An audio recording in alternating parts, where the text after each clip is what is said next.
Hello guys, welcome back. Forgive the hair, I'm having one of those days.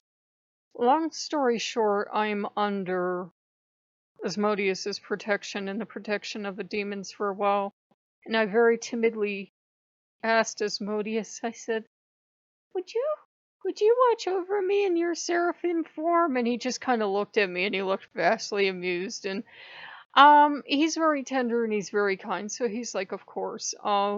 Not everyone agrees with it, but you can see Asmodeus as having a demon form and having an unfallen angel form. He has a seraphim form, and if you ask kindly and he's kindly disposed, he'll watch over you. And as seraphim, they're, purification and praising God and making an area or making a person, cleansed from lack of a better word, given the religion we're doing with sin or impurity.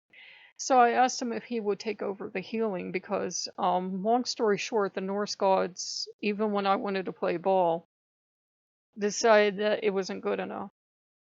And I was absolutely miserable, and I was doing research on heathenry today, and just so many things about heathenry, I can just never do it. No respect to heathens, but I'm never going to live on a farm or make my own soap. I haven't served the gods since I was 2 or something like that. It feels like it's a eternal game of one-upmanship, right? Like this one publishes, this one lives on a farm, this one can go on the roof and do this, and this one has sword art or something.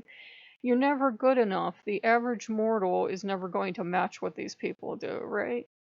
And I said, that bothers the hell out of me. And gift for a gift bothers me too, because to me, that's something most of us in Western culture were taught is very mean. And it means it's not a gift. You're supposed to be taught, like on Sesame Street or something, you give a gift to a friend because you care about them. You don't give a gift to your friend and then sit there and put your hand out and wait for them to give you a gift in return. Your friend would be very hurt because that wouldn't be a gift at all. That would be something you got them, so you would give them something. It's a bribe. It's not a gift. And I can't do that. And financially in 2020, I think most of us are tapped out and we can't enter a cycle of giving to them, and expecting stuff back.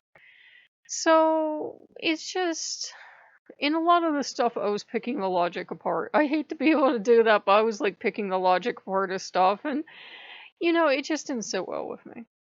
And it's clear I'm not going to be a heathen, no matter how many times I agree. And I've been getting pins warning me about, like there was this woman that everybody liked because she was wild and she was free spirited, and they wanted her to be part of this group.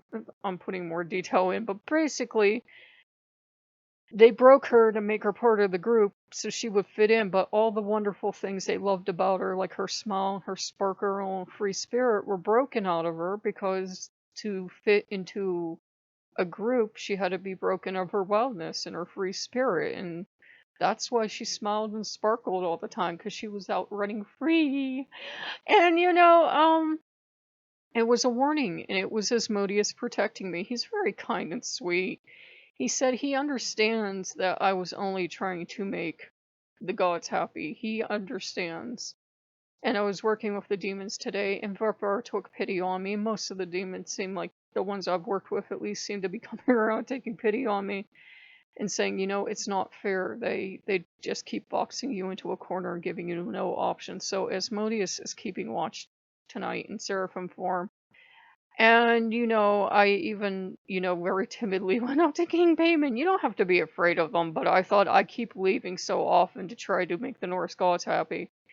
He wasn't even mad. He says, well, humans are humans. That's why he doesn't, he's infamous for not liking humans. And he said, of course they made it a game of one-upmanship. And of course they make it about, well, if you don't have the money to give wine or eggs or honey or something every day on a daily basis, separate from, what we do around here is I make food for myself, I present it, and then, I have to eat it. He said, of course I'll make it a game of one-upmanship where the most people can't hope to meet that because they can meet it. He said, I'd like to see what they do when they can't meet that anymore. Do they stop getting favors? And he did not like it at all.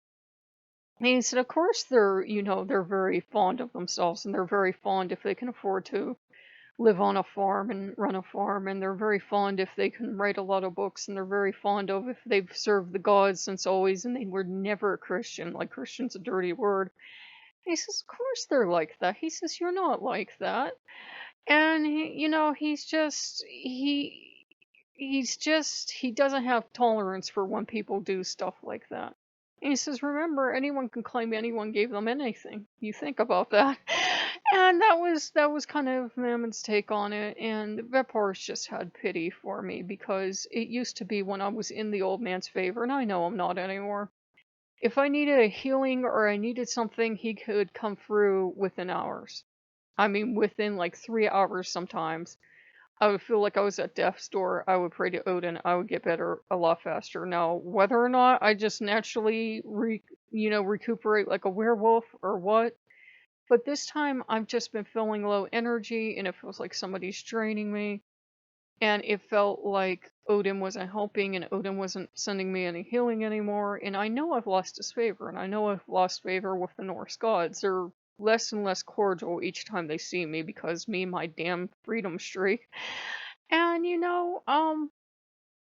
it's unfortunate, but it is what it is. So Asmodeus will be keeping watch. And Asmodeus has a lot of different forms, obviously, and a lot of different ways to react. It's the angel I want watching over me tonight, though the demon is fine too, and I'm getting little demon tail wags. But, he rewarded me by helping me find that game on sale. I don't really mind that it's not VR, it doesn't really matter. And we found blackjack table, no, roulette tables too. So we got some gambling, and that's another thing. To be a proper heathen, you're really not going to go out gambling and going to VR strip clubs and getting adult content. You're not just going to do that. People might try to use Freya or Freya as an excuse, but you really shouldn't be doing that and calling yourself a heathen. Honestly, they're a lot like Christians in a lot of ways because they would be giving you moral lectures on what's wrong with horse racing and gambling and everything else. And, Asmodeus rules over these things and takes pride in them. There are a lot of pagan gods that rule over them. Hermes comes to mind for gambling and, sensuality and everything. Dionysus for drinking and partying, sensuality. And they all kind of meld together, and they're proud of this. This is their gift to humanity. It's just, don't any gift we can take, we can abuse. They're like, use it all you want, just, don't abuse it. Don't degrade the gift. That's all. So he is very happy to take me riding horses and, take me to the roulette table and let me play and do stuff like that. And it's a fun way to get out of the house without getting out of the house and, kind of try to avoid the COVID now that they're saying, people in the countryside, now is our time to be extra vigilant because it's spread out from the cities into the country. So, you do have to be careful. So, if you guys like what you see, like, comment, subscribe. I think I'm going to go up super early, actually. I'm just tired. I'm so tired lately, guys. And I will see you later. Bye-bye.